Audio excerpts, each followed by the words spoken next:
तर ब्रह्मांडीय ऊर्जेला खूप खूप धन्यवाद. सुदर्शन पिरामिडला धन्यवाद. मंगल मॅडमला खूप धन्यवाद. त्याचबरोबर माझे जे गुरु आहेत त्यांना प्रणाम करून, ज्यांनी मला हे शिकवलं, उपनिषदांचा अभ्यास मी ज्यांच्याकडे केला, त्यांना प्रणाम करून धन्यवाद देते. त्याचबरोबर आपल्या ग्रुपमधील सगळ्या जे जे जॉईन झालेले आहे सगळ्या मैत्रिणींना आणि ग्रुप एनर्जीला खूप खूप धन्यवाद. तर अशा प्रकारे आपल्याला कालचं थोडंसं घेऊया आपण.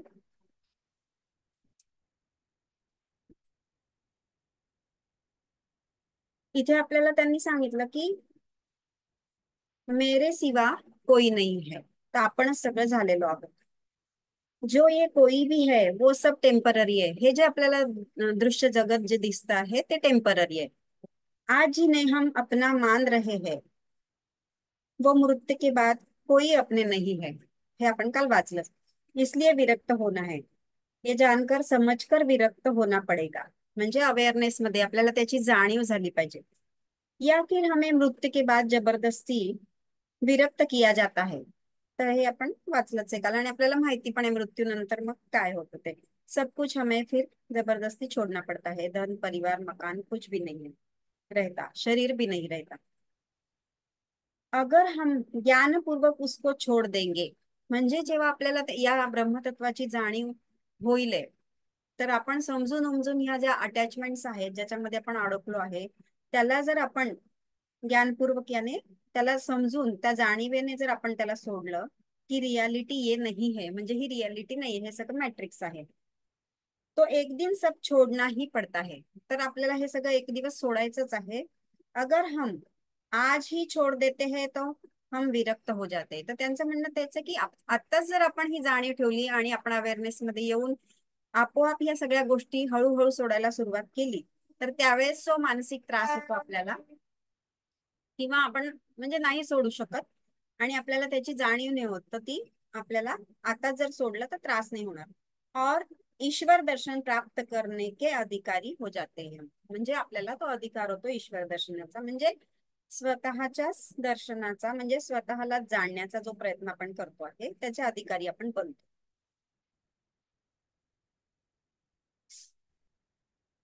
जो विरक्त है वही शास्त्र का श्रवण कर सकता है.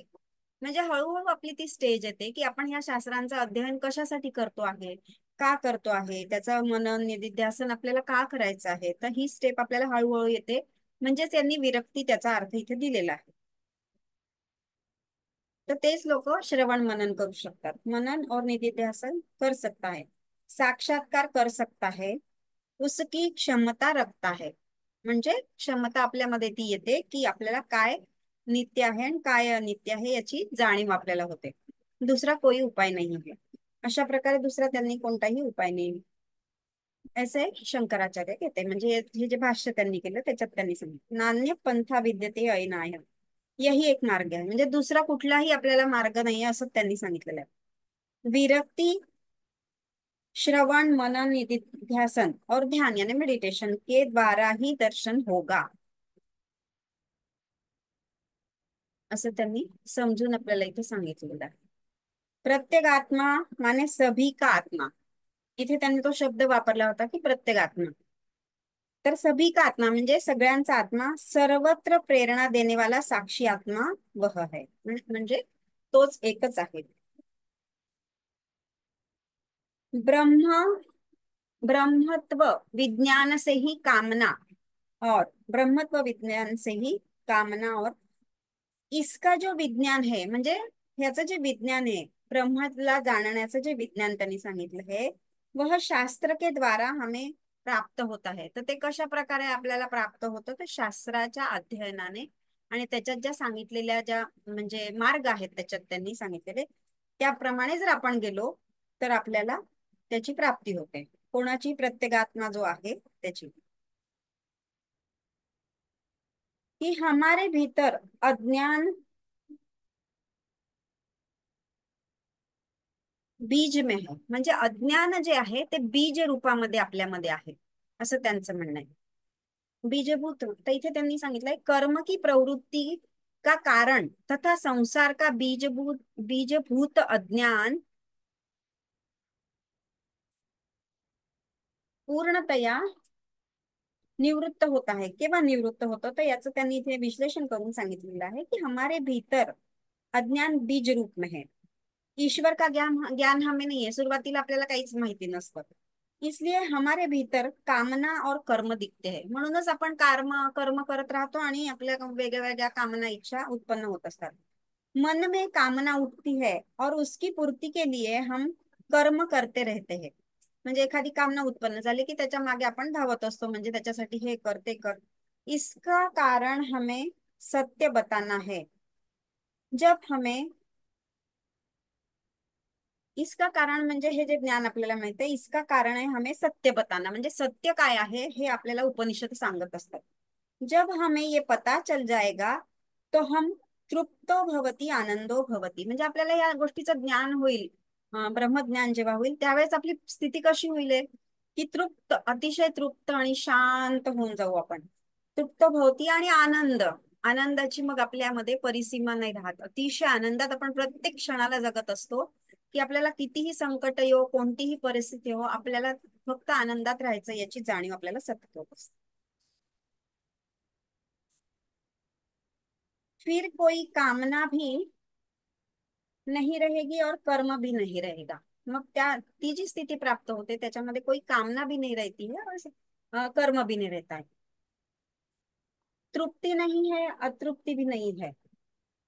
दुखी है इससे छूट, दुख है उस इससे भी छूटने के लिए हम प्रयास करते रहते हैं। म्हणजे अतृप्ती जेव्हा असते तेव्हा आपण त्या दुःख आपल्याला प्राप्त होतं आणि त्याच्यापासून सुटण्याचा आपण प्रयत्न करत होतो। उसको ही कहते हैं हम कर्म, म्हणजे हे जे कर्म आपण कशाला म्हणत असतो की ज्याच्यामध्ये आपल्याला तृप्ति नहीं, अतृप्ति है और दुख भी है, इससे छूटने के लिए जो हम प्रयास करते हैं उसको ही कर्म कहते हैं। म्हणजे या सगळ्यापासून सुटण्यासाठी आपण कर्म करत राहतो, सतत दुःख दुःख भाव आपल्या जीवनामध्ये आहे, असं आहे तसं आहे, तर हे सुटलं पाहिजे आपलं। जिसे ज्ञान हो गया है अपने ही स्वरूप में, जिसने तृप्ति और आनंद प्राप्त कर लिया है, उसमें अज्ञान न होने के कारण वह कर्म के लिए प्रवृत्त नहीं होगा। आता त्याला या गोष्टीचं ज्याला ज्ञान झालेलं आहे की या सगळ्या गोष्टींमध्ये तृप्ती नाही आहे, ह्या अज्ञानातून जेव्हा तो बाहेर येतो त्यावेळेस तो कर्म नाही करत, कर्माची त्याची प्रवृत्ती नष्ट होऊन जाते। कर्म की जो प्रवृत्ती दिखती है वह अज्ञान के कारण, म्हणजे हे अज्ञान आहे, आपल्याला माहितीच नाहीये ना की का करायचंय, कशासाठी आपल्याला पुढे जायचंय, तर ह्या अज्ञानामुळे आपण कर्म करत राहतो। अज्ञान पूर्णतया निवृत्त हो जाता है, कब निवृत्त हो जाता है, जेव्हा आपल्याला ब्रह्माची प्राप्ती होते त्यावेळेस। अविद्या कामना कर्म पूर्ण नाश होते हैं ब्रह्म ज्ञान होणे पर। केव्हा होतात हे सगळं अज्ञान अविद्या, म्हणजे आपल्याला काही माहिती नाही त्या गोष्टीचं, कामना कर्म हे सगळ्यांचा नाश केव्हा होतो, म्हणजे आपण त्याच्यातून बाहेर केव्हा येतो की जेव्हा आपल्याला ते ज्ञान होतं।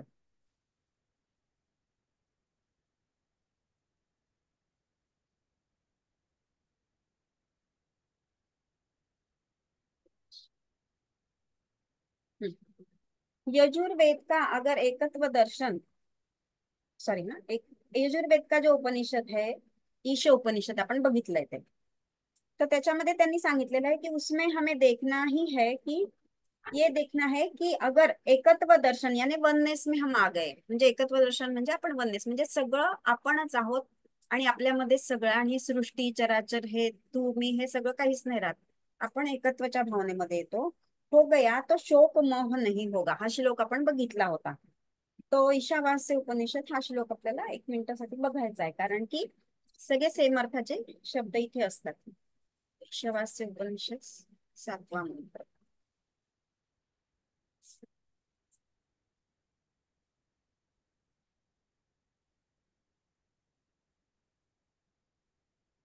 शोक मोह अज्ञान कसं आपलं नष्ट होतं तो श्लोक इथे त्यांनी दिलेला आहे।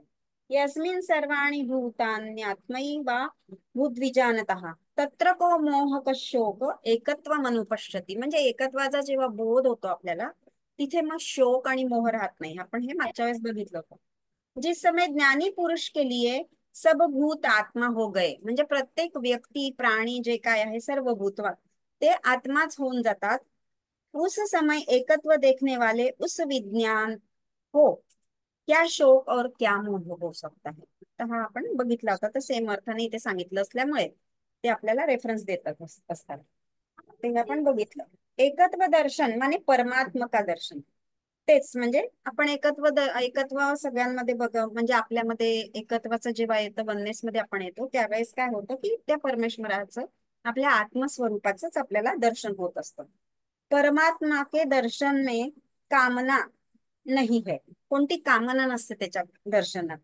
कर्म नाहीये तिथे, आपल्याला कर्मही नाही करावं लागत. इसलिए शोक और मोह भी नहीं है. तर आपण कर्म करत नाही, कामना नसल्यामुळे आपल्याला शोक आणि मोह नाही होत.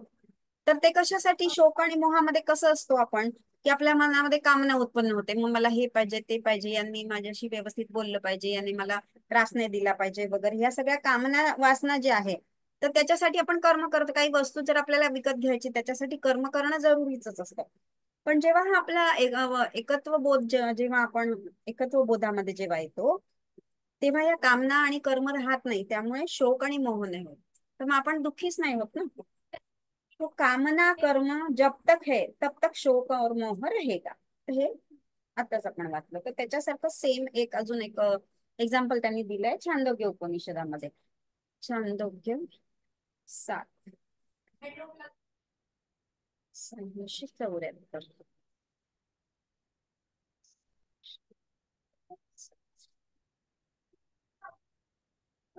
तर हा एक मंत्र जो आहे तो सुद्धा याच प्रकारचा आहे. भगवत शोचामितम मा भगवत शाकस्य पारं तारयत्वितः तहोवाच यद्वै किश्चित्तद्ध्या इष्टा नाम वैति. हे भगवन, वह मैं केवल मंत्र वेत्ता ही हूँ, आत्मवेत्ता नहीं हूँ. मैंने आप जैसों से सुना है कि आत्मवेत्ता शोक को पार कर लेता है. जो आत्मवेत्ता असतो, म्हणजे एकत्व बोध ज्याच्यामध्ये येतो, जो आत्मामध्ये रममाण होऊन जातो, वो शोक को पार कर लेता है.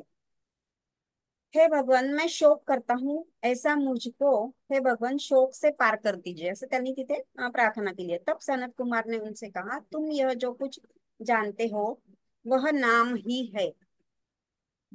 तर त्यांनी इथे सेम अर्थाचा शब्द दिला आहे.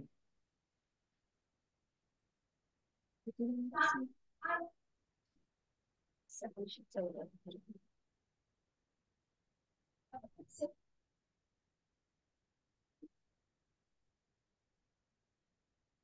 तर हा आधीपासूनचा श्लोक. तर याच्यामध्ये त्यांनी सेम अर्थ सांगितलाय छांदोग्य उपनिषदामध्ये. नारद जी को हम देखते हैं, याच्यामध्ये नारदांची गोष्ट येते की वो कहते हैं कि मुझे शोक क्यों होता है. ते प्रश्न विचारतात की मला शोक का बरं होत असतो. पता नहीं, मैं संसार का जितना भी ऑब्जेक्टिव्ह नॉलेज याने जे आहे समोर आहे त्याचे ज्ञान आपल्याला प्राप्त करायचे असते. प्रत्यक्ष ज्ञान जैसे स्टूल है, खुर्ची है, म्हणजे हे जे ऑब्जेक्ट आहेत समोर, त्याचे ज्ञान मी प्राप्त करून झालेलं आहे माझे, तरी पण मला हा असे शौक आणि मोह का होत असतात, का ज्ञान प्राप्त कर चुका हूं. मुझे ये सुख देंगे, तृप्त करेंगे, अनंत आनंद देंगे, लेकिन मैंने नाचना गाना सीखा, चारों वेदों का अध्ययन किया, दारुण विद्या, इकॉनॉमिक्स वगैरे सगळं त्यांनी खूप शिकलेलं असतं, मॅथमॅटिक्स, जितनी भी विद्या आहे, ऑब्जेक्टिव्ह नॉलेज जो है, म्हणजे जे आपण पण बाहेर विद्या शिकत असतो, शिक्षण घेत असतो, किंवा पैसे कमवण्यासाठी वगैरे जी विद्या घेतो, डॉक्टर होतो, इंजिनियर वगैरे, सगळ्या ह्या सगळ्या गोष्टीच त्यांनी सेम आपल्यासारखंच त्यांनी विचारलं आहे की उसे प्राप्त कर लिया है. हे सगळं मी प्राप्त केलं. आपणही खूप सारं ज्ञान, किती वेगळ्या वेगळ्या गोष्टींचं ज्ञान आपल्याला मिळत असतं, पर उसके बाद भी मुझे तृप्ति का अनुभव नहीं होता. तरी पण मी अतृप्तच आहे, मला तृप्तीचा अनुभव नाही होत. आनंद का नहीं होता और मेरे जीवन से दुःख गया ही नहीं. म्हणजे माझ्या जीवनात दुःखच तक नाही गेलेलं आहे अजूनपर्यंत. यहाँ पर नारद जी के रूप में हमें हमको ही देखना है. तर मी आता सांगितलं, आपण स्वतःलाच बघायचं आहे. मनुष्य तृप्त होने के लिए क्या क्या क्या क्या नाही पढाई करता. आपल्याला माहिती की सगळ्या गोष्टींचा आपण अभ्यास करत असतो. अनेक प्रकार की विद्याएं प्राप्त करता हूं दुःख से मुक्त होने के लिए. या सगळं म्हणजे कसं की आपण आता खूप अभ्यास केला, मग आपल्याला चांगल्या पोस्टवर आपल्याला जॉब मिळाला, हे झाला, मग ते जे पैसे आपल्याला मिळतात त्याच्याने आपण सगळ्या गोष्टी खरेदी करून मग आपले मुलं बाळ राहतील, ह्या सगळ्या ज्या गोष्टी आपण विचार करत असतो की या सगळ्यांमुळे आपल्याला सुख प्राप्ती होईल आहे. पण तसं होत नाही कधीच. दुख से मुक्त होने के लिए ये विद्याएं हम प्राप्त करते हैं, और आनंद प्राप्ति के लिए विद्याएं सीखते भी है. ह्या ह्या गोष्टीने मला आनंद मिळेल, त्याच्याने मिळेल, हे केलं तर मिळेल. नारद जी ने देखा कि ये संभव नहीं है, मग ते त्यांना म्हणतात की हे काही शक्यच नाहीये म्हणून. गुरु के पास जाने से गुरु कहते हैं कि आत्मदर्शन से दुःख जाता है. तेव्हा गुरु सांगतात की जेव्हा तुम्हाला आत्मदर्शन होतं तेव्हा या दुःखातून तुमची मुक्ती होते. दूसरा कोई उपाय नहीं है. तमेव विदित्वा अतिमृत्यू मिळतात, नान्य पंथा विद्यते येनाय. हा एक श्लोक आहे तिथे. मृत्यू के परे, दुख के परे केवल ईश्वर दर्शन से ही जाया जा सकता है. म्हणजे ईश्वराच्या दर्शनाने, म्हणजे आत्मस्वरूपाचं आपलं स्वतःच जेव्हा आपल्याला ज्ञान होतं त्यामुळे आपण मृत्यूच्या पार होतो. म्हणजे मृत्यू येत नाही आपल्याला असं नाही, आपण मृत्यूची भीती आपल्या मनामध्ये नाही राहत, असं त्यांनी सांगितलेलं आहे. और दुःख के परे चले जाते, म्हणजे कोणत्याच प्रकारचं दुःख, चिंता, काळजी हे सगळं आपल्या जीवनात दूर चाललं जातं.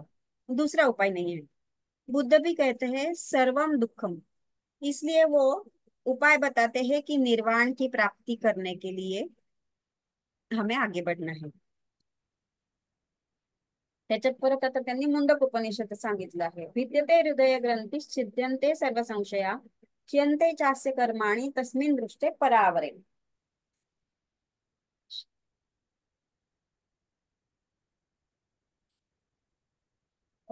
हा, तर हे सेम आहे, याच्यामध्ये पण सांगितलेलं आहे.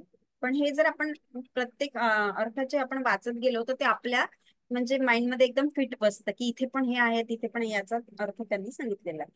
विद्यन्ते हृदय ग्रंथी छिद्यन्ते सर्व संशया, क्षीयन्ते चास्य कर्माणि तस्मिन् दृष्टे परावरे. उस परावर, कारण कार्य रूप ब्रह्म का साक्षात्कार कर लेने पर इस जीव की हृदय ग्रंथी छूट जाती है.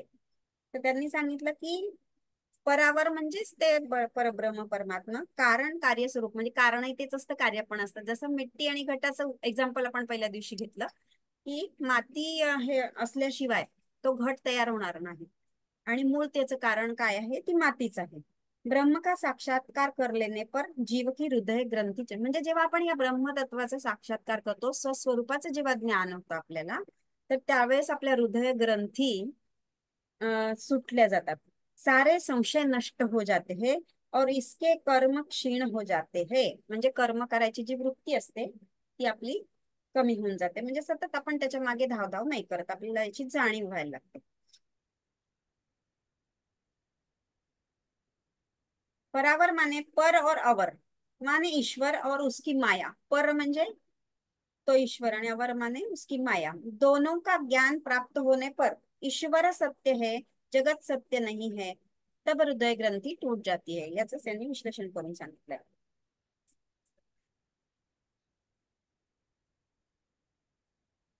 माने सर्वत्र ईश्वर दर्शन होने लग जाता है, म्हणजे आपण वननेसच्या भावनेमध्ये येतो. अनंत शांती और अनंत आनंद का अनुभव होता है. तर हे सगळे संदेह नष्ट झाल्यानंतर, हृदय ग्रंथी ज्या विच्छिन्न झालेल्या आहेत आपल्या, त्याच्यानंतर आपल्याला कशाची अनुभूती होते की अनंत आनंद और अनंत शांती का अनुभव होता है. तृप्त भवती आनंद भवती, हा एक म्हणजे हा पण एक श्लोकच आहे, पण तो इथे घडी घडी आम्हाला सांगितला होता त्यामुळे मी लिहून ठेवलाय. ऐसी अवस्था प्राप्त होती है, कोई संदेह नहीं रहता और कर्म क्षीण हो जाते हैं, मानव न किंचित वांछती. हाच इथे या श्लोकामधलं पुढचं सांगितलंय. कामना नहीं तो कर्म नहीं, तो कर्म क्या करेंगे, कामना के कारण ही हम कोई भी कर्म करते हैं और चाहते हैं कि कर्म से छूटना है. तर त्यांनी म्हटलंय की कामना के कारण ही हम कोई भी कर्म करते हैं, म्हणजे आपण कर्म करतच राहतो कामना उत्पन्न झाल्यामुळे, इच्छा उत्पन्न झाल्यामुळे. आणि आणि काय चाहत असतो, म्हणजे काय इच्छा पण असते आपली की कर्म से छुटकारा भी मिलना चाहिए. पण हे पॉसिबल नसतं, कर्म से ऐसा छूटा नहीं जा सकता. हमारा मन कामना शून्य होने पर ही हम कामना शून्य हो जाते हैं. जेव्हा मन कामना शून्य होऊन जाऊ तेव्हा आपल्या मनामध्ये कोणत्या कामनाच उत्पन्न नाही होणार आणि कर्म करण्याची वृत्ती आपली कमी होत जाईल. कर्म हमारे ऊपर हवी नाही होता. म्हणजे जेव्हा कामना शून्य होऊ तेव्हा मग कर्म आपल्यावरती हवी नाही होत, म्हणजे मग आपण सतत कर्मपरायण नाही राहू शकत. सत्य की उपलब्धि के लिए, सत्य की उपलब्धि के बाद कर्म क्षीण हो जाते हैं न किंचित वांछती. हे श्रुती से ये सिद्ध होता है. श्रुती म्हणजे आपले उपनिषद वगैरे त्याच्यामध्ये हे सिद्ध करून सांगतात. यहाँ पर शंका है. आता इथे त्यांनी शंका विचारली. शंका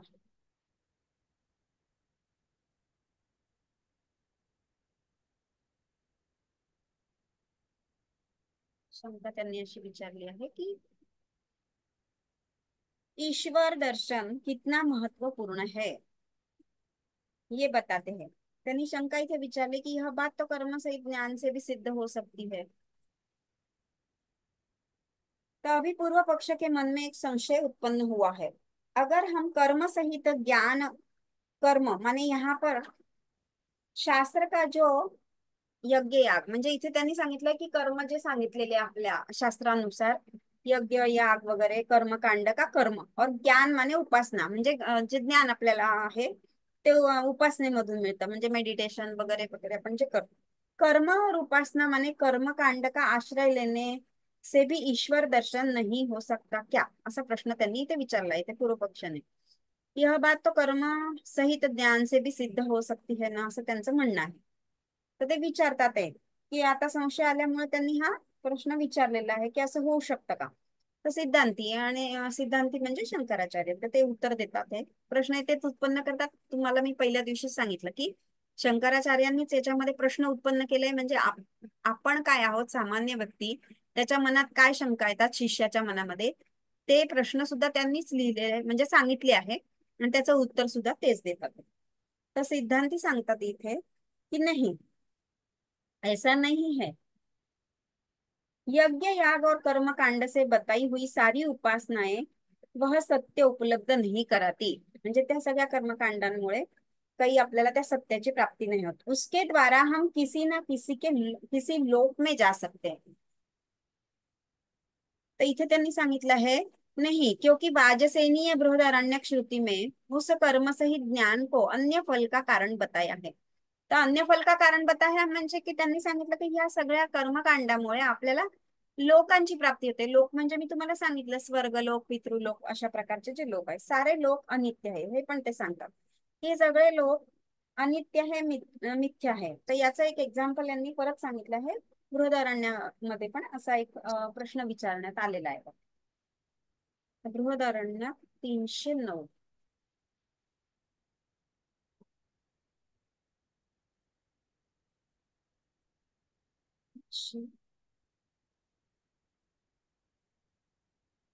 हम्म. तर इथे त्यांनी असं विचारलं आहे जायामेस्या हा शब्द आहे. हा एकच इथे काय आहे, मोठे मोठे श्लोक आहे. एवढ्याला एक एक श्लोक आहे. हे मोठे जे पुस्तक आहे त्याच्यामध्ये खूप मोठे श्लोक आहे. तर आपल्याला फक्त जेवढ्या याला याचा रेफरन्स दिलाय तेवढंच वाचायचं आहे. जायामे स्यात म्हणजे त्यांनी म्हटलंय जायामे स्यात. पहले यह पहले एक यह आत्मा ही था. उसने कामना की कि मेरी स्त्री हो, फिर प्रजा रूप से मैं उत्पन्न हो. जाया में स्यात म्हणजे माझी एक स्त्री म्हणजे पत्नी हवी, असं अशा टाईप नाही इथे घेतलंय. तर हा पूर्ण श्लोक आपल्याला वाचायची गरज नाही, त्याचा मी शॉर्ट मध्ये अर्थ वाचला आहे, मग तो नोट्स मध्ये दिलेलाच आहे. तर बृहदारण्यकचं आपण इथे वाचायचंय आता. बृहदारण्य का रेफरन्स देते का आहे शंकराचार्य. कर्म सहित ज्ञान को अन्य,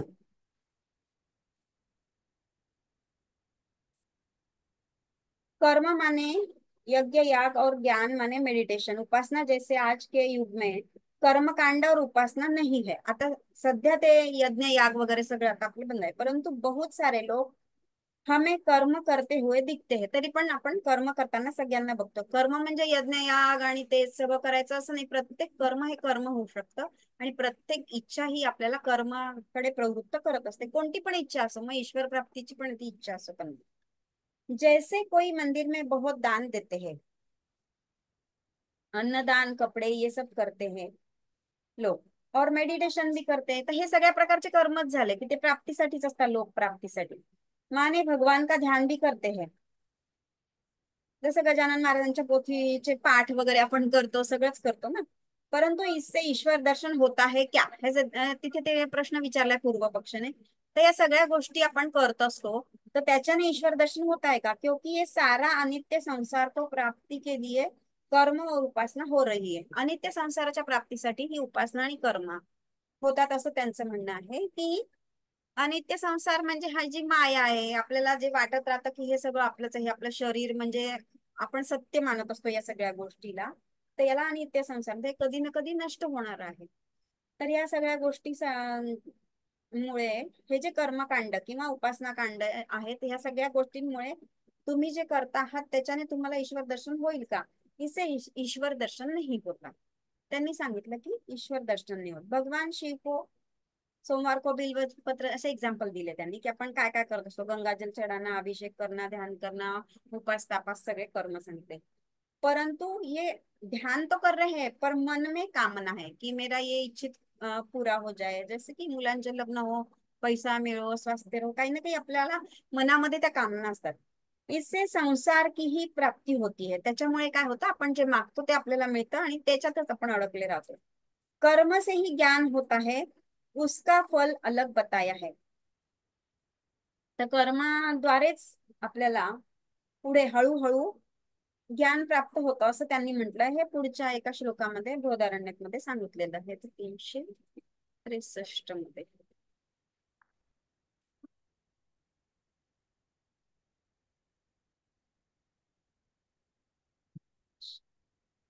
Yes. काय आहे? पुत्रेणायं लोका.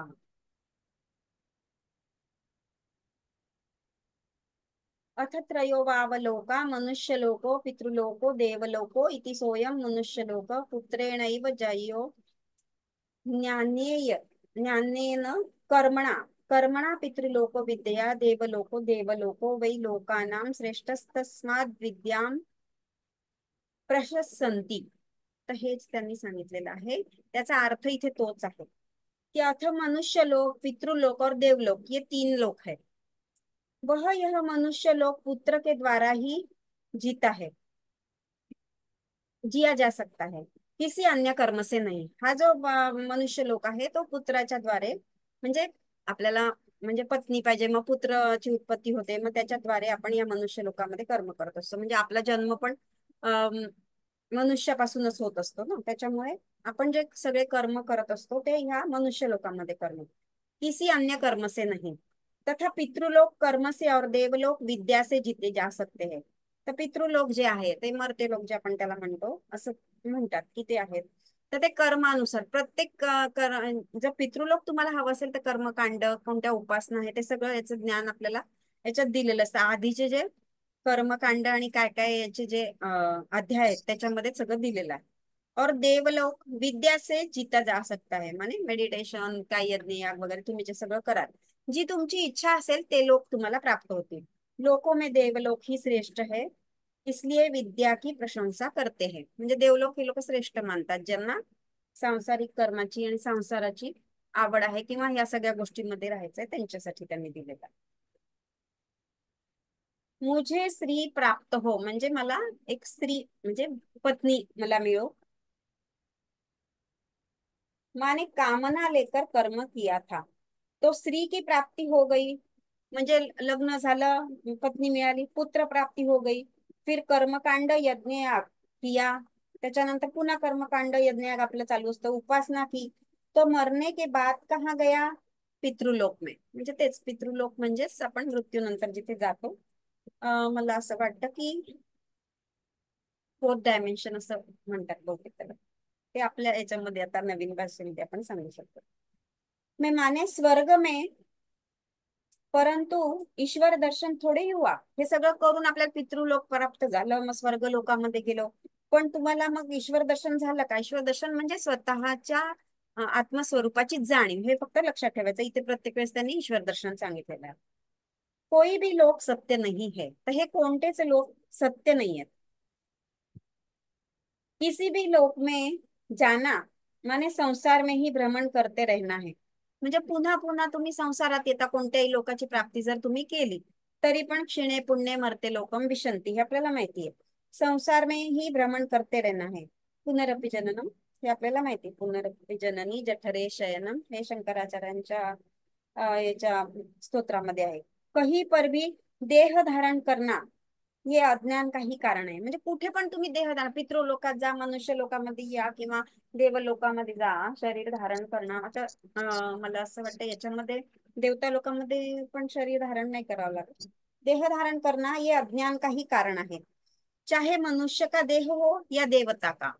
म्हणजे तुम्ही देव देवी पण झाले तरी त्यांचं म्हणणं आहे की पुन्हा तुम्हाला पृथ्वीवर येऊनच अ, हे मुक्ती प्राप्त करण्याचा मार्ग मिळत असतो. बृहदारण्यक उपनिषद में कर्म और ज्ञान के द्वारा ईश्वर दर्शन नहीं बताते, हे आता आपण त्याच्यामध्ये वाचलं की कर्म आणि ज्ञानाने आपल्याला ईश्वर दर्शन नाही मिळत. लोकत्रय माने उपासना लोकों की प्राप्ती बताते हैं. म्हणजे लोकत्रय म्हणजे हे तिन्ही लोक आपल्याला प्राप्त होऊ शकतात असं त्यांचं म्हणणं आहे. या तीन लोकांची आपल्याला प्राप्ती होऊ शकते. 363 आपण आत्ताच वाचला.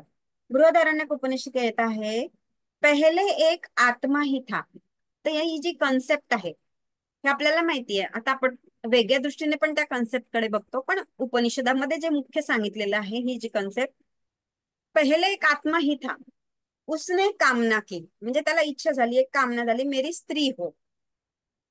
जैसे पुरुष भी अकेला ही होता, अकेला ही तो रहता है, उसके मन में भी कामना उठती है की विवाह हो, पत्नी हो, फिर पुत्र हो. तर अशा प्रकारे त्या ब्रह्माला, म्हणजे त्यांनी आत्म्यालाही पण अशी इच्छा झाली, असे हे कन्सेप्ट आहे. ये सारी कामनाएं अज्ञान की अवस्था में होते हैं. जेव्हा अज्ञान असतं, म्हणजे आपण जेव्हा मनुष्य रूपामध्ये असतो त्यावेळेस हे अज्ञान असतं. पण हे जे त्याला इच्छा झाली ती सृष्टीच्या निर्मितीसाठी झालेली आहे. हे थोडं आपल्याला लक्षात ठेवावं लागेल का कशासाठी. आत्मा एकटा होता आणि त्याला जेव्हा ती इच्छा उत्पन्न झाली ते वेगळ्या गोष्टीसाठी आहे. आणि आपण जे सामान्य स्त्री पुरुष असतो त्यांच्या मनात ही जी कामना उत्पन्न होते अज्ञान की अवस्था में होती. आपल्याला माहित नसतं की ब्रह्म काय आहे, त्याला जाणण्यासाठी आपल्याला काय करावं लागतं. फिर वह स्त्री और पुत्र को प्राप्त करता है. मग त्याला ते सगळं मिळतं. उसके लिए धन प्राप्त करता है. आता ते दोघही जण मिळाल्यानंतर मग आपल्याला पालन पोषणासाठी धनाची प्राप्ती करावी लागते. उसके लिए धन प्राप्त करता है. बगैर धन के संसार सुख की प्राप्ती नहीं होगी. म्हणजे प्रत्येक गोष्टीसाठी आपल्याला धनाची आवश्यकता आहे. धन धन के लिए फिर मैं कर्म करूंगा.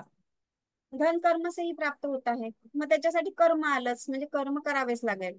अगर ये सुख चाहिए संसार के जो की अनित्य आणि असुखम है. म्हणजे हे जे संसारचे सगळे सुख आहे, कारण धन पण म्हणजे अनित्य आहे, आज आहे उद्या नसतं आपल्याजवळ, कधी नसले तर मिळतं पण.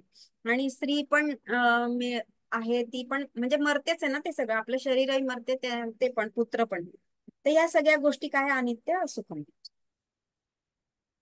तर भगवद्गीतेमध्ये पण श्रीकृष्णाने सांगितलं की ये संसार अनित्य है, यहाँ के सारे सुख हमेशा टिकने वाले नहीं. एक तो हम चले जाते हैं, नहीं तो सुख चले जाते हैं. म्हणजे आपला मृत्यू होतो नाही तर मग सुख आपल्यापासून चालले जातात. इनके द्वारा जिन लोगों की प्राप्ती होती है वे भी अनित्य है. जे लोक आपल्याला प्राप्त होतात, 3 लोक इथे सांगितलेले आहे, ते पण अनित्य आहे. म्हणजे कसं मनुष्य लोकांमध्ये मग आपल्याला मृत्यू येतोच, मग त्याच्यानंतर जे पुढचे असतात त्याच्यामध्ये पुन्हा जन्म असतो. मग देवता जेव्हा आपण बनतो तर तिथे आपल्याला खूप सारे सुख प्राप्त होतात, आपल्याला जितके भोग भोगायचे भोगू शकतो. पण जर तुम्हाला जाणीव झाली तिथे की आपल्याला आता मुक्ती पाहिजे आहे आणि आत्मज्ञान आपल्याला पाहिजे, तर त्याच्यासाठी तुम्हाला पुन्हा मनुष्य शरीर धारण करून पृथ्वीवर यावं लागतं. म्हणजे तुमचे पुण्य जे आहे, देवता जे ज्याच्यासाठी तुम्ही देवता रूप धारण केलंय ते पुण्य जर क्षीण झाले तर पुन्हा तुम्हाला मर्त्य लोकामध्येच यावं लागतं. तर हे सगळं अनित्य आहे. इनके द्वारा जिन लोगों की प्राप्ति होती है वे भी अनित्य है. कोई भी मनुष्य धन प्राप्ति के लिए कर्म करता है. धन प्राप्ति से उसे सुख मिलता है ऐसा उसे लगता है. त्या धन प्राप्तीने आपल्याला सुख मिळेल, आनंद मिळेल असं त्याला वाटत असतं. की पुत्र प्राप्ति से सुख मिलेगा और स्त्री प्राप्ति से पण हे हे आहेत, मिळतात सुख, पण ते कसं की आपल्याला ते अनित्य आहे याची जाणीव प्रत्येक क्षणाला पाहिजे. मरने के बाद फिर से किसी ना किसी लोक में जाकर फिर जन्म, फिर से कर्म, फिर धन प्राप्ति, फिर स्त्री पुत्र, ये सब चलते ही रहेगा। पुनरपि जननम पुनरपि मरणम। मनुष्य कामना कर करके कहाँ तक चलता रहता है। कामना इतनी ही है, इससे ज्यादा और कोई कामना हो ही नाही सकते. म्हणजे ह्या सगळ्या कामना आहेत ना, ह्या मुख्य ज्या कामना आहेत ते ह्याच कामना आहे की स्त्री पाहिजे, पुत्र पाहिजे, मग त्याच्यासाठी धन प्राप्त करायचं, मग कर्म करायचं. मग ह्या सगळ्या कामना आपण करत राहतो आणि मग त्याच्यानंतर पुन्हा तीन लोकांची प्राप्ती होते. मग त्याच्यासाठी पुन्हा जे काय आपल्याला उपासना कर्म काय काय करायचे ते सगळं प्राप्त करून पुन्हा मग जन्म, पुन्हा तेच म्हणजे तेच ती सायकल चालूच राहते आपली जन्मभर नेहमीच. बाकी सारी कामनाएं इससे रिलेटेड है. म्हणजे बाकीच्या ज्या छोट्या मोठ्या कामना आहे, खाणं पिणं, म्हणजे कपडे घालणं, हे सगळे ज्या आपण छोट्या आहेत, आपण ज्यांना छोट्या म्हणतो, तर त्या सगळ्या कामना याच्याशी रिलेटेडच आहेत. मुख्य कामना ह्याच आहे की स्त्री पुत्र धन आणि कर्म. इच्छा करने पर इससे अधिक कोई नहीं पाता. किती कोणत्या कोणत्या इच्छा केल्या तर ह्या सगळ्या गोष्टी तुम्ही प्राप्त करू शकता ना. इन्हीं कामनाओं को हम मल्टिप्लाय करते रहते. म्हणजे हे एक घर झालं की दुसरं, दुसरं घर झालं की तिसरं, आणि मोठं घर पाहिजे, मग पैसा कमवतो, मग अजून कार पाहिजे, ह्या सगळ्या गोष्टी आपल्या वाढतच जातात. याला मल्टिप्लाय करत राहतो आपण. हम जिसे विकास कहते हैं, तो विकास क्या है, म्हणजे आपण ज्या दृष्टीने हा विकास म्हणतो, म्हणजे जसं की आपण मनुष्य रूपामध्ये, जसं आता आपली अवस्था आहे की विकास म्हणजे काय, मग आपल्याला मोठी पोस्ट मिळावी, मग चांगलं धन मिळावं, मुलांचं सुख मुलांना ची चांगली प्रगती व्हावी, मग ते पण चांगल्या चांगल्या याच्यावर मग पैसा कमवा. अजून त्याच्यापेक्षा तुम्ही काय करू शकता, मग त्यांचे लग्न व्हावे, मुलं बिलं, असं सगळं त्याला आपण विकास म्हणत असतो. विकास माने मल्टिप्लिसिटी ऑफ डिझायर्स. म्हणजे ह्या आपण मग या सगळ्या डिझायर कामना ज्या वासना आहेत त्याला मल्टिप्लायच करत राहतो, वाढतच राहतो, वाढतच राहतो. कामना है, इन्हीं कामनाओं को हम मल्टीप्लाय करते रहते हैं और हम समजते हैं कि हमारा विकास बहुत हुआ है. तर सामान्य लोकांच्या दृष्टीने किंवा ज्यांना जे अज्ञानी आहेत, आपल्याला आता काही माहिती नाही ना विकास म्हणजे काय, मुख्य कशाला म्हणतात, की ज्ञानाला आपण विकास म्हणू शकतो की आपली जी मुक्तीच्या मार्गाकडे आपण चाललो आहोत, प्रगती करतोय, त्याला आपण विकास म्हणणं, ही गोष्ट सामान्य लोकांना नसते, तर ते ह्याच दृष्टीने विकास करतात. हे अज्ञान है, तर ते म्हणतात हे सगळं अज्ञान आहे. इसलिए अकेला पुरुष पहिले कामना करता है स्त्री हो पुत्र हो. तर हे कॉन्सेप्ट जी तिथे होती तिथलं एवढं विश्लेषण त्यांनी केलेलं आहे. धन की प्राप्ति के लिए कर्म करता है. जब तक वो इस एक एक को प्राप्त नहीं कर लेता तब तक वो अपने को अपूर्ण ही मानता है. तर ही अपूर्णतेची महत्वाची कॉन्सेप्ट इथे सांगितलेली आहे की जोपर्यंत या सगळ्या गोष्टी तो प्राप्त करत नाही, जसं आपण सामान्य जीव पण जे पण आहे की लग्न होणं, मग मुलं बाळ होणं, मग त्याच्यासाठी धन कमवणं, घर होणं, ह्या सगळ्या गोष्टी आहेत ना, याच्यामध्ये हे सगळं कंप्लीट नाही तोपर्यंत आपण अपूर्ण असल्याची आपल्याला जाणीव होत असते. हे महत्वाचं आपल्याला इथे लक्षात घ्यायचंय. वो अपने को अपूर्ण ही मानता है, अभाव का उसे बोध होता है. म्हणजे काहीतरी आपल्या जीवनात अभाव आहे याचा बोध त्याला सतत होत असतो. पण स्त्री का अभाव उसे प्राप्त करने के बाद, पुत्र का अभाव, फिर पुत्र प्राप्ति के बाद अभाव पूर्ण हो गया तो ऐसे लगता है कि इनके लिए धन कमाना चाहिए, फिर कर्म का अभाव, हे सगळं त्याचं ते चालूच असतं. तर हा अभावाचा बोध बोध जेव्हा त्या माणसाला होतो, सामान्य माणसाचं कसं असतं ते सांगितलंय ना पुढे, बाकीचं सांगितलं आपण जे पुढच्या मार्गाला जातात. फिर कर्म में भी अभाव, यह बहुत छोटा कर्म आहे. जसं छोटी नोकरी असेल तर मग आपल्याला अजून असं वाटतं की अजून जास्ती पैशाची वरची पोस्ट पाहिजे, मग खूप पैसा मिळायला पाहिजे, किंवा असं सगळे आपल्या ह्या वाढत जातं. बडा कर्म करूंगा तो ज्यादा धन मिलेगा, हे सगळं इथे वर्णन केलंय. इस प्रकार अभाव के कारण मनुष्य सदा सर्वदा कर्म करते रहता है और सुख दुःख का अनुभव करता है. इसके पीछे अपूर्णता का बोध है. म्हणजे काहीतरी आपल्यामध्ये अपूर्णता आहे याचा बोध त्याला सतत राहत असतो, याची जाणीव असते. उसकी पूर्ती के लिए वह धन प्राप्ति कर्म ये सब उपाय करता रहता है. म्हणजे तो करतच राहतो हे सगळे कर्म. उसकी पूर्णता इस प्रकार होती है, त्याची पूर्णता त्याला वाटतं की लग्न झाल्याने होईल, पैसा मिळाल्याने, मग हे सगळ्याने होईल, पण तसं नसतं. तो यहाँ पर बृहदारण्यक उपनिषद में हे जे वाचलं आपण आता, तर तिथे त्यांनी सांगितलेलं आहे की इससे ईश्वर दर्शन नहीं होता. तिथे त्यांनी म्हणजे बरोबर क्लिअर करून टाकलेलं आहे की या सगळ्या गोष्टींनी तुम्हाला ईश्वर प्राप्ती होणार नाही. उपासना से देवलोक मिळता है और लोकत्रय की प्राप्ती होते. हे तर तीन लोक सांगितले, मनुष्य देवलोक, हे सगळं पुन्हा रिपिटेशन आहे. हे लोक अनित्य ही है, हे सगळे लोक अनित्य आहेत.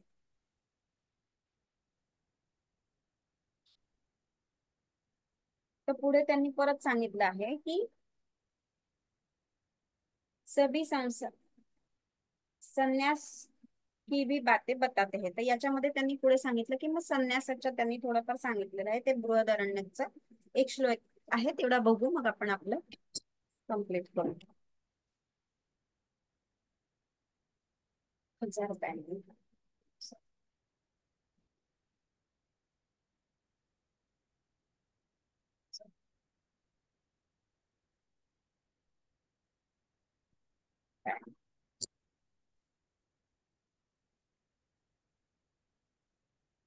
हा जो श्लोक इथे सांगितला आहे त्यांनी, किम प्रजाया करिष्यामो येषाम नोयमात्मायम लोक.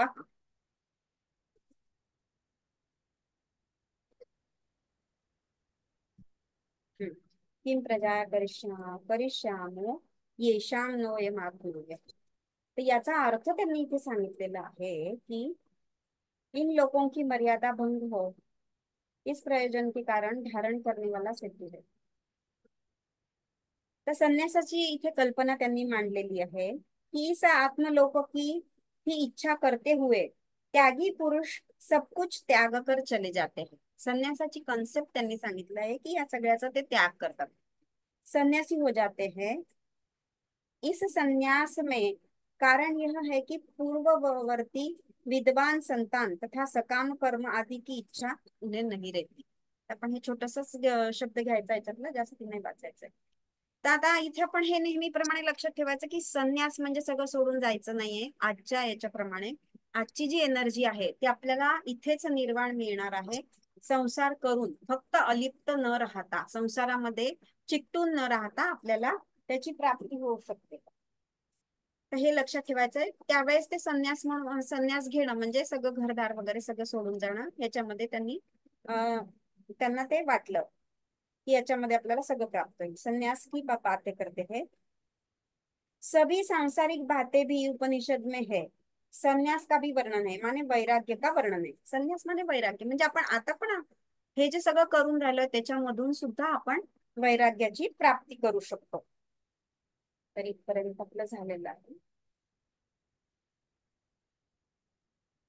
तर बाकीचं आपण उद्या घेऊया. तर सगळ्यांना खूप खूप धन्यवाद.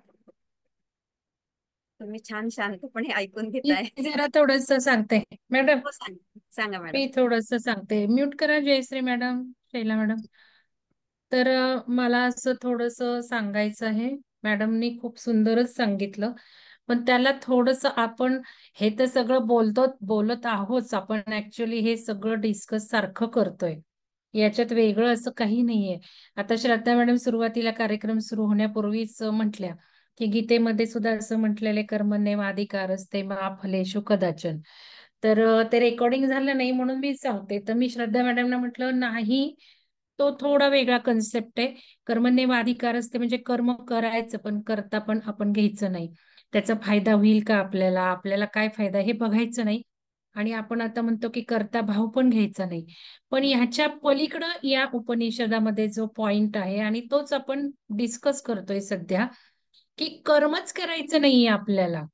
कारण कर्म करून कर्तभाव घ्यायचा नाही म्हणजे आपल्याला दोष लागत नाही किंवा आपल्याला कर्म केल्याचं हे लागत नाही. पण आता ऊर्जा अशी आहे की आपल्याला जर खरं बुद्धत्व किंवा खरा मोक्ष जर हवा असेल तर कर्मातच अडकायचं नाही.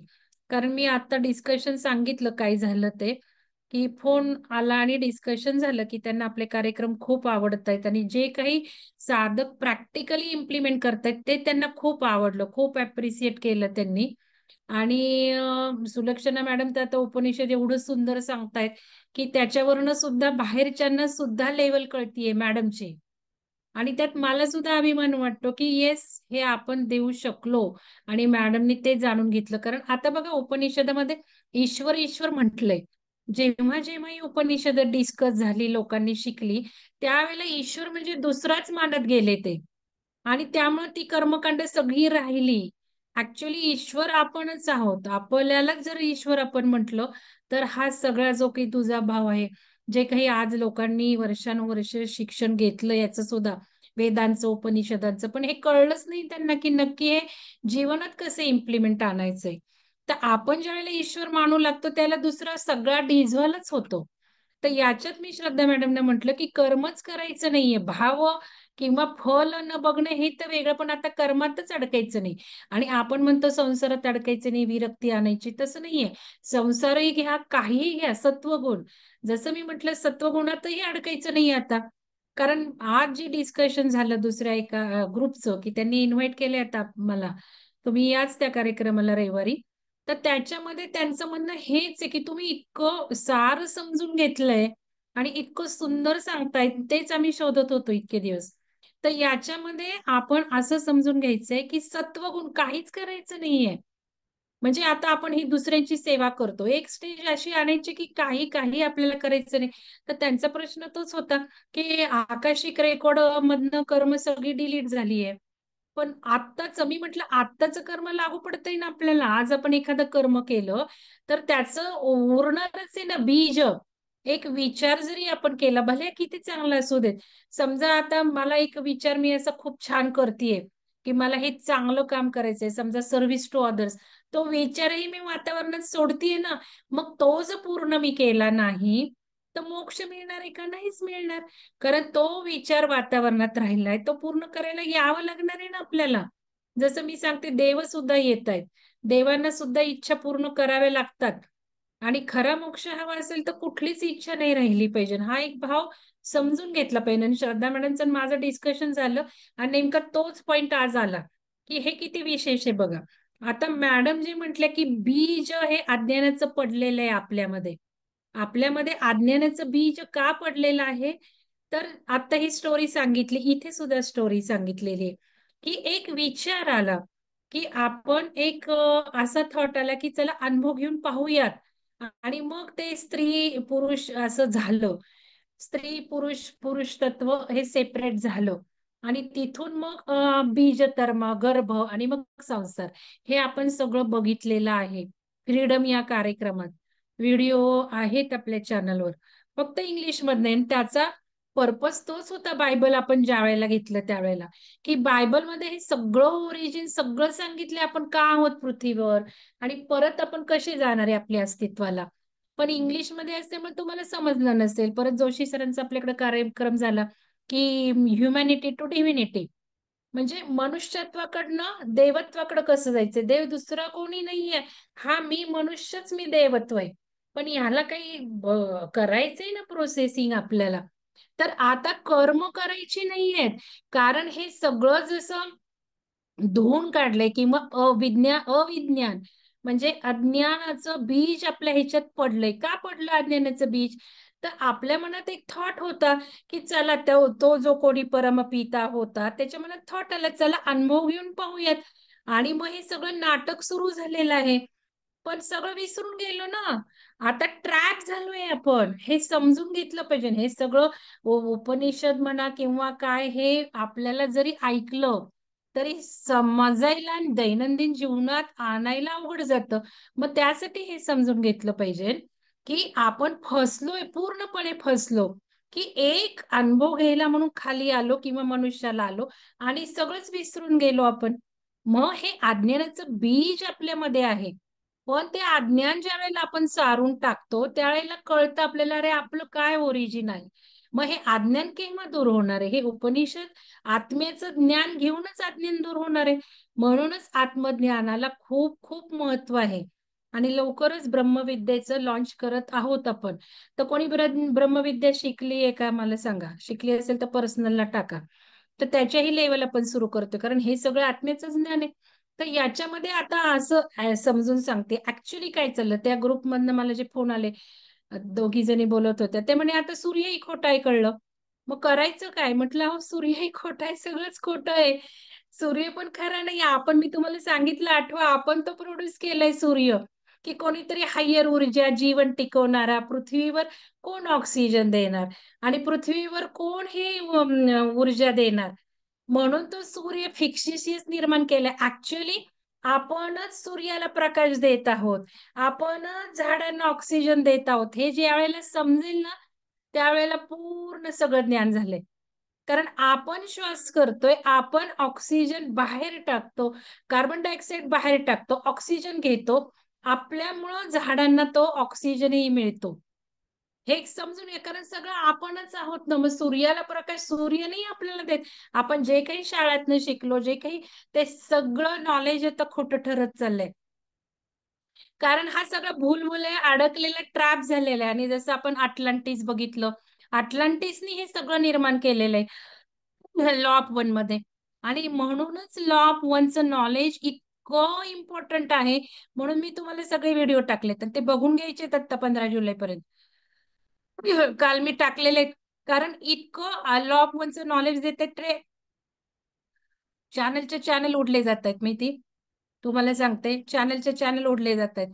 म्हणून मी ते व्हिडिओ काढून टाकणार आहे युट्यूबवरनं. दुसरं हायजॅक केलं जातंय. पूर्ण डार्क अजेंडाच घेणाऱ्या लोकांवर ऍक्ट करायला लागले. इतकं ते लॉ ऑफ वन महत्वाचं आहे. कारण त्यांना आपली प्रगती नको आहे. आणि लॉ ऑफ वन पदोपदी आपल्याला पुढे नेला, बोट धरून आपल्याला चालवणार आहे. म्हणून ते सगळे व्हिडिओ बघा. आणि त्याच्यातलं हे सगळं येत, हे जे आता मॅडम म्हणतात ते सगळं त्याच्यात आहेच आहे. खूप छान एक्सप्लेन केलेले. तर इथे हे सूर्य म्हणा, हे आता सायन्सने सिद्ध केलं, लेटेस्ट न्यूज आहे की आपल्या विश्वात, आपल्या ब्रह्मांडात, विश्वामध्ये, युनिव्हर्समध्ये एक छोटं युनिव्हर्स आलेलं आहे. छोटं मर्ज झालंय. कारण आपलं हे सगळं सगळं नाटक आहे. आणि आता हे सगळं वलय वलय निघून जाणार आहेत. म्हणून या सुद्धा उलाढाली हायर लेवलवर चाललेले आहेत. तर हे जर आपण समजून घेतलं, अज्ञान का आहे, अज्ञानाचं बीज का पडलंय, आणि मग हे अज्ञानाचं बीज ज्ञान ज्ञान घेऊनच जाणार आहे. आणि किती सुंदर याच्यात सांगितलंय की कर्मकांड करू नका, ईश्वराला पूजू नका. अरे ईश्वर, ह्याच्यात लिहिलंय सगळं की यज्ञ करतात, काही काही आपण करतो. इव्हन ह्याच्यात ध्यान सुद्धा म्हटलंय. आणि म्हणूनच आज अवनी मॅडम सुद्धा म्हटले ध्यानाचं, की स्वतः बसा, स्वतः तुम्ही 5 मिनिटं 10 मिनिटं, ते खरं ध्यान. ऍक्च्युली आपण हे करतोय ते ध्यान नाही, इट्स अ प्रोसेस. हे लक्षात घ्या. आता ही बोलायची वेळ आली आहे तुम्हाला.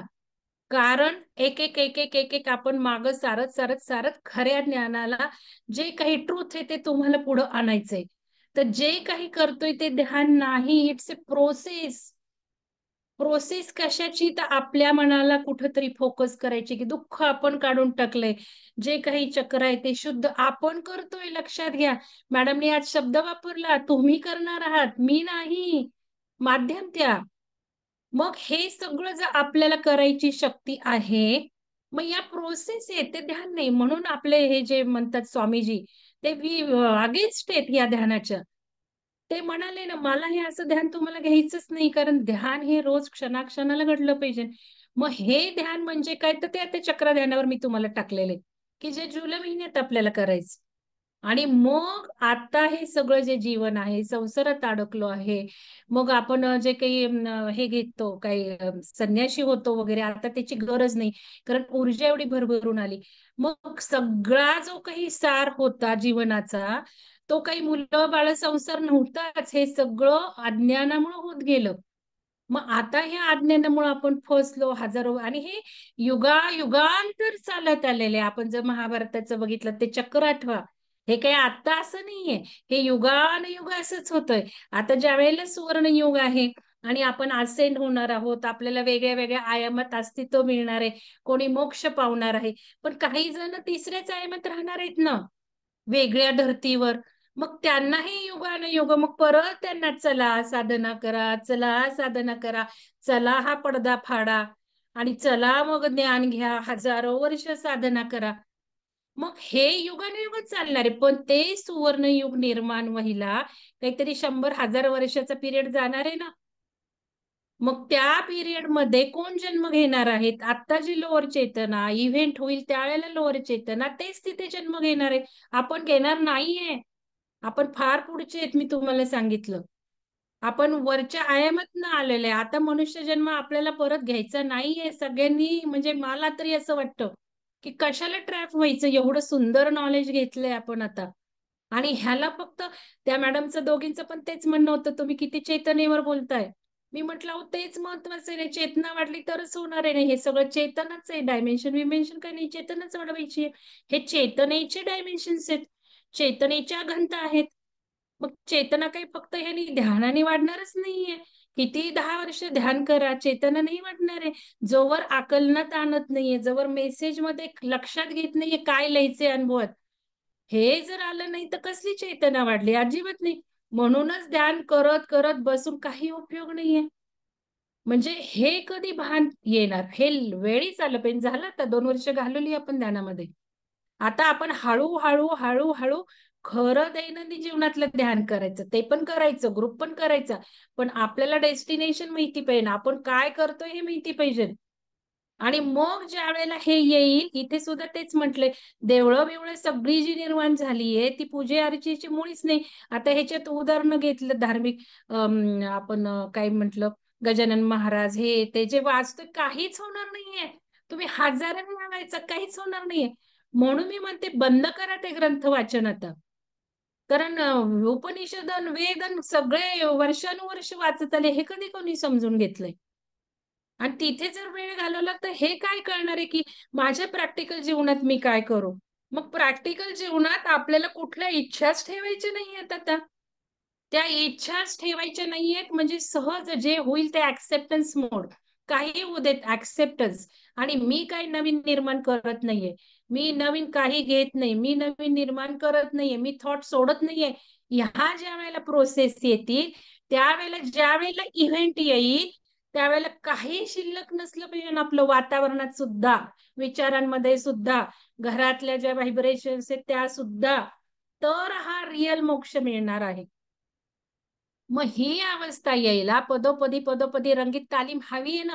नाही तर प्रलोभन खूप आहेत ना, खायला खूप आहे, पैशाच्या ऑपॉर्च्युनिटीज खूप आहेत, हे खूप आहे. पण आपण कॉन्शियसली अडकत जातो. म्हणजे जसं संसार करू, लग्न करून आजकालची मुलं किती हुशार झालीत बघा. म्हणून मी मुलांची बाजू घेते. काही आयांना दुःख होतं, पण मुलं हे समजून घेतायत आता. मुलांना हे कळतंय. आणि म्हणून मुलं काही करत नाहीयेत, कारण त्यांना कळतंय.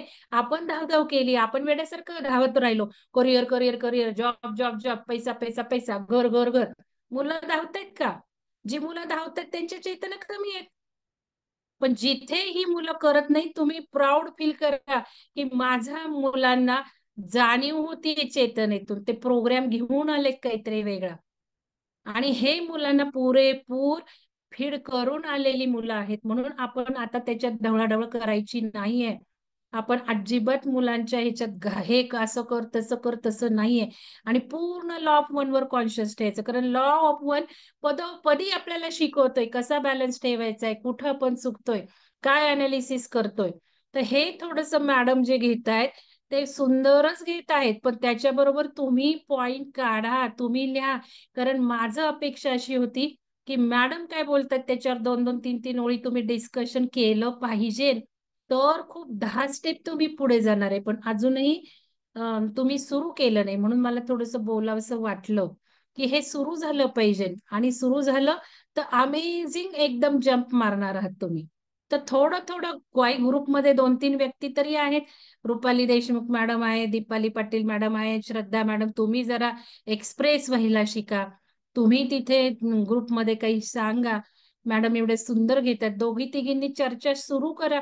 बाकीचे वाचून हे खरं कळेल ना त्यांना.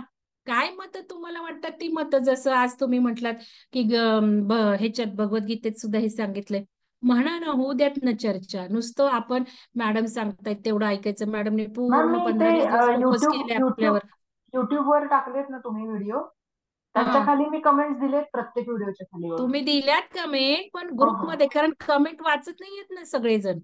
ओके कमेंट ओके, कारण सुद्धा मागच्या वाचत वेळेला नाही. तुम्ही म्हटलं की मी तर युट्यूब वर म्हणते टाका म्हणून सुलक्षणा कमेंट. मॅडमच्या कमेंट वाचा तुम्ही खाली, खूप वाचा. आणि लक्षात येईल की किती छान सांगतायत त्या. तुम्ही मारलेत पण ग्रुपमध्ये थोडस जर म्हणजे मॅडमचं अप्रिसिएशन म्हणून कमेंट ठीक आहे, पण आपल्याला चर्चा म्हणून काहीतरी ग्रुपवर लिहिणं गरजेचं आहे ना, की मला काय समजलं, मला कसं वाटतं. जसं मी आता पॉईंट काही सांगते आणि तुम्ही त्या लेवलला आला ना, सगळे नाही तर काही जण, आणि मग तुमचं वाचून बाकीचे लोक पुढे अजून होतील. हे ठीक सगळं आहे. थोडस काय आपण ऍक्च्युली हे सगळं डिस्कस केलेलंच आहे, पण मॅडम उपनिषदाचा रेफरन्स घेऊन सांगतायत. त्यामुळे तुम्ही थोडस चर्चा करावी असं मला वाटतंय. बघा थोडं काय आहे की, कारण मॅडमचे जेवढे एफोर्ट्स आहेत तेवढे आपणही थोडे त्याचे 10% तरी दिले पाहिजेत. नूतन मॅडम तुम्ही करा, तुम्ही आहात, तुम्ही समजून घेताय. अजून कोण कोण आहे बघा, थोडं थोडं एक एक लाईन तरी टाकायला लागा. म्हणजे प्रोग्राम चांगला झाला, सुलक्षणा मॅडमना धन्यवाद, हे व्हिडिओ खाली द्या. ग्रुपमध्ये काय तुम्ही आजच्या सेशन मधनं घेणार आहात. आता धर्मग्रंथ वाचन बंद करा कृपया करून, मी सांगते तुम्हाला. कारण इतके गर्भित अर्थ त्याच्यात ते तुम्ही समजूनच घेत नाही कधी. हे समजून घेतलं पाहिजे ना, की मी ईश्वर आहे बाबा, मला हवं ते सगळं मी करतोय आणि आता मला काही अडकायचं नाही. आता सुवर्ण युग आलंय, हे जे काही सांगितलेलं आहे ते ईश्वरत्व मला प्राप्त करायचंय. मग माझं ईश्वरत्व प्राप्त कशाने होणार आहे. या गोष्टी थोड्याशा आपण वाचन करा. आणि हे बघा, आता जरी सगळ्यांना काही मोक्ष मिळाला नाही, तर थोडी आपली जसं ध्यानधारणा करून आपली स्टेज आपण तयार करतो, तसं ह्या ज्ञानाने सुद्धा आपली स्टेज तयार होईल ना, की यदा कदाचित परत मनुष्य जन्माला आलो तर हे सगळं उपयोगी पडणार आहे. जसं आज मी म्हटलं, मी कुठं हे कधी शिकले, मी कधी कुठं वाचलंय, आणि मग मला बाकीचे म्हणतात ते याच्यात आहे त्याच्यात आहे. मग आजचं सगळं सेशन तर किती वेळा सांगितलेलं आहे ते, खूप वेळा सांगून झालेलं आहे. मग हे कुठं वाचन केलंय मी, मागच्या जन्मीच असेल ना माझं ज्ञान, किंवा माझं लॉजिकल माइंडही चांगलंय. मी सांगते ना, मला एक ओळ, जर एक ओळ कळली ना तथ्य, तर मी ते 1000 गोष्टींना लावू शकते आणि ते ट्रूच येतं, परफेक्ट येतं ते. त्याच्यामुळे हे ज्ञान कदाचित घेतलं असेल मागच्या जन्मी, असंही असतं. मग आज आपण हे जे ज्ञान घेतो, भले मोक्ष नाही मिळाला, भले आपण परत आलो मनुष्य जन्मात, तो उपयोगी पडणारच आहे पुढच्या जन्मी. मग अशा लेवलचं तरी काम करूयात. आता कठोपनिषद सुद्धा किती सुंदर सुचेता मॅडमनी सांगितलंय. ऐका ते व्हिडिओ. बाकीच्या लोकांचे फोन यायला लागलेत व्हिडिओ बघून, नंबर शोधून लोक फोन करायला लागलेत. किती सुंदर चाललंय सगळं. तर हे व्हिडिओ सुचेता मॅडमचे सुद्धा ऐका, त्यांनी सुद्धा खूप सुंदर सांगितलेलं आहे. मॅडमही खूप सुंदर सांगतायत. तर मला असं वाटतं इफोर्ट्स थोडेसे आपणही घेऊयात. तर धन्यवाद सगळ्यांना, मॅडमना सुद्धा धन्यवाद. मॅडम बंद करू शकता.